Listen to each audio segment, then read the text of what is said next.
Hi everyone, నమస్తే. Welcome to my channel. ఈరోజు మనం how many what's in 1 ampere, 1 ఆంపియర్కి ఎన్ని వర్డ్స్ అనేది తెలుసుకుందాం. సో ఈ వర్డ్స్ ఇంకా ఆంపియర్స్ ఈ రెండు అంటే ఏంటి? ఈ రెండు కూడా యూనిట్స్ అనమాట. ఏంటి ఇవి? రెండు వాట్స్ ఇంకా ఆంపియర్స్, ఈ రెండు యూనిట్స్. మనం పవర్ని వాట్స్లో మెజర్ చేస్తామన్నమాట. దేన్ని? పవర్ని.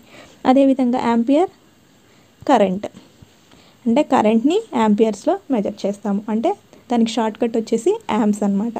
సో ఇప్పుడు పవర్ అంటే ఏంటి? పవర్ అంటే ఏంటి? పవర్ అంటే ఏంటంటే పర్ యూనిట్ టైంలో ఎంత అమౌంట్ ఆఫ్ ఎనర్జీని మనం యూజ్ చేసుకుంటున్నామో లేదా ప్రొడ్యూస్ చేస్తున్నామో ఆ అమౌంట్ ఆఫ్ ఎనర్జీని ఏమంటారు? పవర్ అని అంటారనమాట. అర్థమైంది కదా? పవర్ అంటే ఏంటి? The amount of energy used or produced per unit of time, దాన్నే పవర్ అని అంటారనమాట. ఇప్పుడు కరెంట్ అంటే ఏంటి? కరెంట్ అంటే ఏంటి? Flow of electrons. అంటే ఒక సర్క్యూట్లో ఎలక్ట్రాన్స్ అనేది ఫ్లో అవ్వడాన్ని ఏమంటారు? కరెంట్ అని అంటారనమాట. సో ఈ రిలేషన్షిప్ అనేది ఈ వాట్స్కి ఇంకా యాంపియర్స్కి, ఈ రెండింటి మధ్య ఉన్న రిలేషన్ అనేది దేని మీద డిపెండ్ అయి ఉంటుంది? వోల్టేజ్ మీద డిపెండ్ అయ్యి ఉంటుందన్నమాట. అర్థమైంది కదా? ఈ రెండింటి మధ్య రిలేషన్ వోల్టేజ్ మీద డిపెండ్ అయ్యి. సో ఇప్పుడు మనం ఏమన్నా how many what's in 1 ampere. ఇప్పుడు 1 ఆంపియర్కి మనం వాట్స్ క్యాలిక్యులేట్ చేయాలి అంటే మనకి వోల్టేజ్ అనేది తెలిసి ఉండాలన్నమాట. వోల్టేజ్ తెలియకుండా మనం ఈ వర్డ్స్ని కనుక్కోలేమన్నమాట. అర్థమైంది కదా? కాబట్టి ఇప్పుడు 1 ఆంపియర్కి ఎన్ని వర్డ్స్ అనేది క్యాలిక్యులేట్ చేయాలంటే మనకు కావాల్సిన ఫార్ములా అనమాట. ఏంటి ఫార్ములా? P = VI. ఇది దేనికి? ఫర్ డీసీకి అనమాట. అర్థమైంది కదా? డీసీకి మనం పవర్ని క్యాలిక్యులేట్ చేయాలి అంటే ఫార్ములా ఏంటి? P = VI అనమాట. ఇప్పుడు మనకి వోల్టేజ్ = 1 వోల్ట్ అనుకున్నాం. అర్థమైందా? I = కరెంట్ వచ్చేసి 1 amps. సో ఇప్పుడు మనకి పవర్ ఎంత అయింది? P = 1 × 1 అంటే 1 వాట్స్ అనమాట. పవర్ మనం క్యాలిక్యులేట్ చేసాం కదా. ఇప్పుడు వోల్టేజ్ అనేది సపోజ్ 10 volts అనుకున్నాం. సో అప్పుడు P ఏమైంది? P = పవర్ ఎంత అయింది? 10 × 1 = 10 వాట్స్ అనమాట. అంటే వోల్టేజ్ అనేది డిఫరెంట్గా ఉంటే పవర్ కూడా డిఫరెంట్గా ఉంటుంది. సో డీసీలో number of watts in 1 ampere అనేది దేని మీద డిపెండ్ అయి ఉంటాయి? వోల్టేజ్ మీద డిపెండ్ అయి ఉంటాయి అన్నమాట. అదే ఇప్పుడు మనం ఏసీలో చూద్దాం. ఏసీలో 1 ఆంపియర్కి ఎన్ని వాట్స్ అనేది క్యాలిక్యులేట్ చేయాలి. సో మనకి క్యాలిక్యులేట్ చేయాలి అంటే మనకి ఏమేమి తెలిసి ఉండాలి? వోల్టేజ్ ఇంకా పవర్ ఫ్యాక్టర్ అనమాట. అర్థమైంది కదా? అంటే ఏసీలోని దేని మీద డిపెండ్ అయి ఉంటుంది? వోల్టేజ్ మీద ఇంకా పవర్ ఫ్యాక్టర్ మీద డిపెండ్ అయి ఉంటుంది అనమాట. ఏసీలో సింగిల్ ఫేజ్ ఉంటుంది, 3 phase ఉంటుంది. ఇప్పుడు సింగిల్ ఫేజ్కి చూసుకున్నట్టయితే పవర్ = V × I cos θ. అంటే ఏంటి?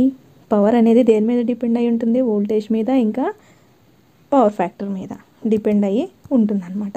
సో మనకు ఆల్రెడీ కరెంట్ అనేది తెలుసు కాబట్టి. సో సపోజ్ V = మనకి 200 volts అనుకున్నాం. పవర్ ఫ్యాక్టర్ వచ్చేసి ఎంత? 0.7 అనుకున్నాం. సో అప్పుడు పవర్ వచ్చేసి 200 × 1 × 0.7. ఆన్సర్ ఎంత వస్తుంది? 140 వాట్స్. అర్థమైంది కదా? ఇప్పుడు మనం పవర్ ఫ్యాక్టర్ని కాన్స్టెంట్గా ఉంచి వోల్టేజ్ని చేంజ్ చేసామే అనుకో, సో అప్పుడు పవర్ కూడా చేంజ్ అవుతుంది. సో మనం వోల్టేజ్ని కాన్స్టెంట్గా ఉంచి పవర్ ఫ్యాక్టర్ని చేంజ్ చేసామనుకో, అప్పుడు కూడా పవర్ అనేది చేంజ్ అవుతుంది అనమాట. సో పవర్ అనేది దేని మీద డిపెండ్ అయి ఉంటుంది? వోల్టేజ్ మీద ఇంకా పవర్ ఫ్యాక్టర్ మీద డిపెండ్ అయి ఉంటుంది అనమాట ఏసీలో. అదే మనం 3 phase ఫార్ములా వచ్చేసి P = √3 × 3 phases కాబట్టి √3 × VI cos θ.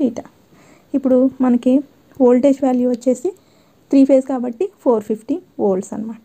పవర్ ఫ్యాక్టర్ వచ్చేసి మనం 0.9 తీసుకున్నాం. సో అప్పుడు పవర్ ఎంత వచ్చింది? √3 × 415 × 1 × 0.9. సో అప్పుడు మనకి పవర్ వాల్యూ ఎంత వస్తుంది? 646.9 వాట్స్. ఇలా అనమాట. సో మనకి ఏసీలోని 1 ఆంపియర్కి ఎన్ని వాట్స్ అనేది క్యాలిక్యులేట్ చేయాలి అంటే దేని మీద డిపెండ్ అయి ఉంటుంది? ఈ రిలేషన్ అనేది ఇంకా పవర్ ఇంకా కరెంట్ రిలేషన్ వోల్టేజ్ మీద ఇంకా పవర్ ఫ్యాక్టర్ మీద డిపెండ్ అయి ఉంటుందన్నమాట. సో ఆ రెండు వాల్యూస్ తెలిస్తే మనం పవర్ని ఈజీగా క్యాలిక్యులేట్ చేయొచ్చు అనమాట. అదే సింగిల్ ఫేజ్లో సేమ్ అనమాట. వోల్టేజ్ ఇంకా పవర్ ఫ్యాక్టర్. అదే మనం డీసీలో చూసుకున్నట్టయితే మనకి వోల్టేజ్ ఒక్కటి తెలిస్తే సరిపోతుంది, అంటే మనకి వోల్టేజ్ మీద డిపెండ్ అయ్యి ఉంటుందన్నమాట.